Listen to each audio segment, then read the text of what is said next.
On this episode of the Pit Lane Collective Racing, moves are thrown. Tempers increase and hands are raised. And I bring shame upon myself.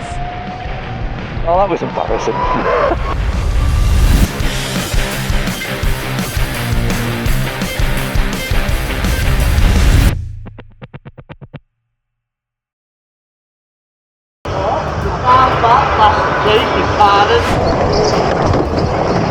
That was mad.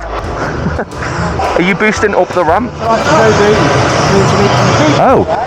Hello and welcome back to the Pit Lane Collective Racing. We are at TeamSport Liverpool and this is the second race of the night. It's a Need for Speed members event. Having done a race, I now kind of know where I'm going and I'm taking my race preparations very seriously.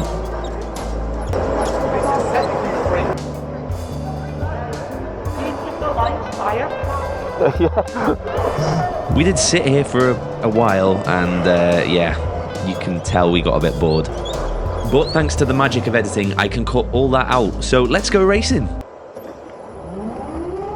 The lights go out and we barrel down towards turn 1. Kart 28 gets a bad start. We're past him already. Josh and kart number 31 are fighting each other and Josh has been compromised slightly. Can we hold it round his outside into these hairpins? No, we can't. We get a whack from behind, give Josh a tap for good measure. Kart number 51 gets a beautiful move on us around the outside. We're holding it in the middle of the track now. We get a whack from behind, but we've survived that first onslaught of hairpins. And things are getting a bit spicy up ahead as we go onto this back straight. They're 2x2. Can we make any moves into this hairpin? The red lights glow as everyone hits the brakes and someone's lost it with a half spin on that apex. He gets tapped back round again, but I have taken advantage. Yes, your eyes do not deceive you. That was a legitimate overtake by me on this track and we're going to go for another one. Side by side with kart 47 down the ramp, but I have got the inside line into this right left and we are through. Little bit of oversteer on the exit for good measure, but we get a great launch onto the straight and I am buzzing. I've made some overtakes. Finally, I am starting to feel like I roughly know some of the lines through some of these corners. You can see up ahead here, Josh is locked in a battle with the kart ahead of him, and we are actually starting to gain on them slightly. Maybe if I can keep things consistent and they can go side by side through a few corners and compromise each other, I might have a chance of even making up a couple of more positions. Who knows? Yes, boys. Yes, keep battling. Unfortunately, I've probably got a little too excited that I'm closing up to them and I properly overshoot this left-right. And the car behind me almost gets me. I have to go on the inside, the tighter line through these hairpins. He's switching back. He's on my inside here, so I can't cut over to cover him. And I have to just hang it round the outside, which will then turn to the inside, park the kart on the apex, get a bit of a whack from behind, but we've managed to hold on to that position.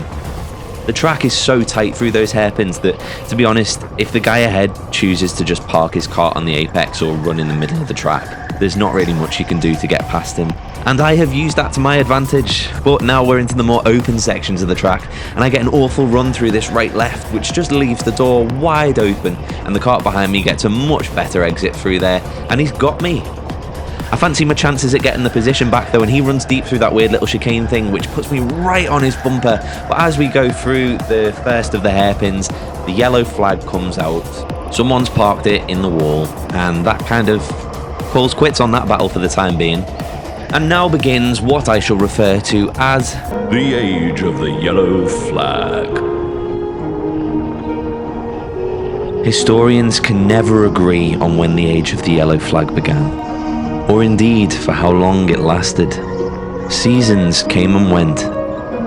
Children were born, grew up, had families of their own, grew old, and passed.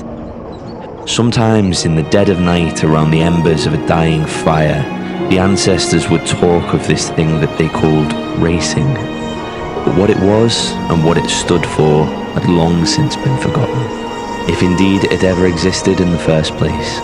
Some say that if you venture into the wilderness and stand beneath the light of a full moon, you might just hear the sound, like a faint distant echo of a go-kart engine.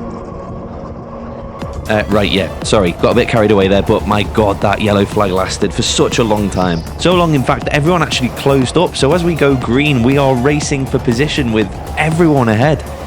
So I'm staying right on the back of kart number 26, but it's just so tightly packed here that we can't make a move just yet.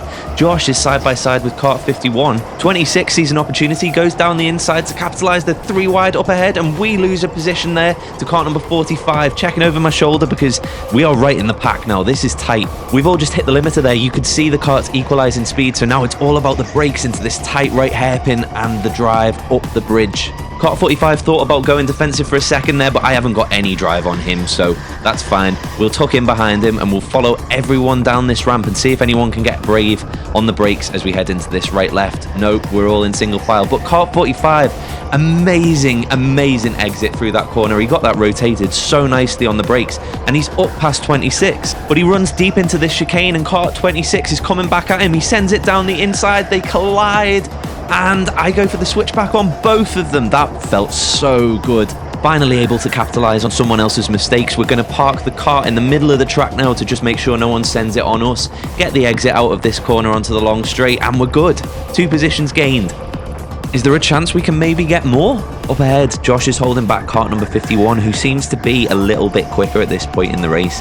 So if Josh can just keep on defending from him and they can run side by side for a bit, then maybe I can take advantage of that. And as we flash forward a couple more corners, that's exactly what's happening. 51 is trying to go around the outside of Josh, but it's not going to work through these tight hairpins. He's trying to get an alternate line, trying to do the switch back, but nothing doing. Josh is placing his kart perfectly here, and we have closed right up onto the back of both of them. But unfortunately, a couple of laps later, with a great move at the end of the start-finish straight, kart 51 got the move done. He's through. In fairness though, I just hadn't been able to match the pace of the guys ahead, and if you'd noticed there, Josh and 51 have both pulled away from me over the past couple of laps. And it was so frustrating because I genuinely thought I had the pace to sort of stick with them.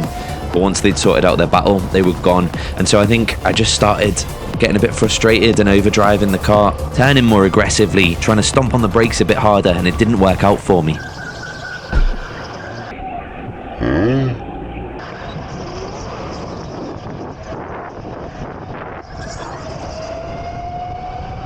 Well, that was embarrassing. One overeager moment on the brakes, and I just threw all that defending work away. I just locked the back axle and did a nice little pirouette round. Fortunately, I was able to get going pretty quickly, and I only lost 2 positions. But believe me, I was absolutely kicking myself for this entire session.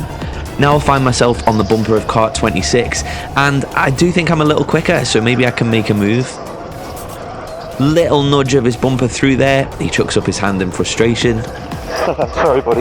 Who was the top? He gets a way better exit than me out of this double left-hander onto the long straight, and I'm not close enough to do anything on the brakes into the hairpin. To be honest, after what just happened, I don't really feel like I want to be brave on the brakes into any hairpins. I'm sticking with him though. We haven't been dropped completely. He's looking over his shoulder to check I'm still there, so he's still worried about us. As we go through this double right-hander and then the left and down the ramp, I've actually closed up on him significantly, and we're going to do that again as we go through this right and left. I'm right on his bumper now. It looks like I'm just going to close up to him just as we get to those hairpins again though.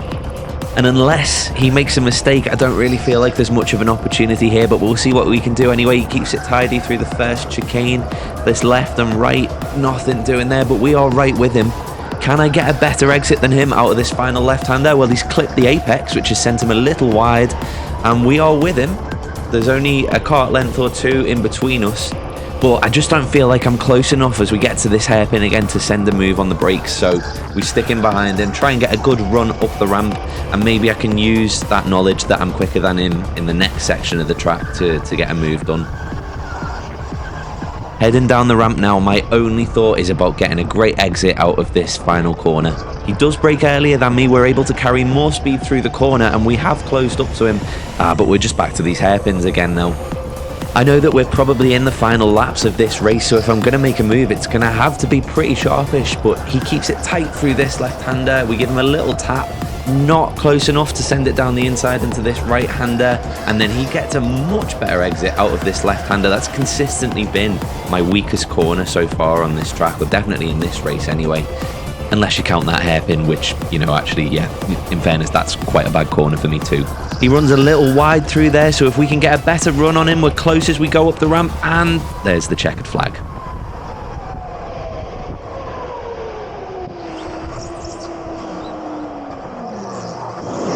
This side, mate? I assume so. Yeah, because there's no charging things over there, Alex.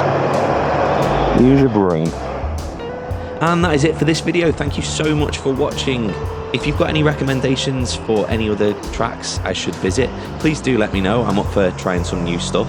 And if you want to see the results of that, please subscribe so you don't miss a video. I'll catch you in the next one. Goodbye.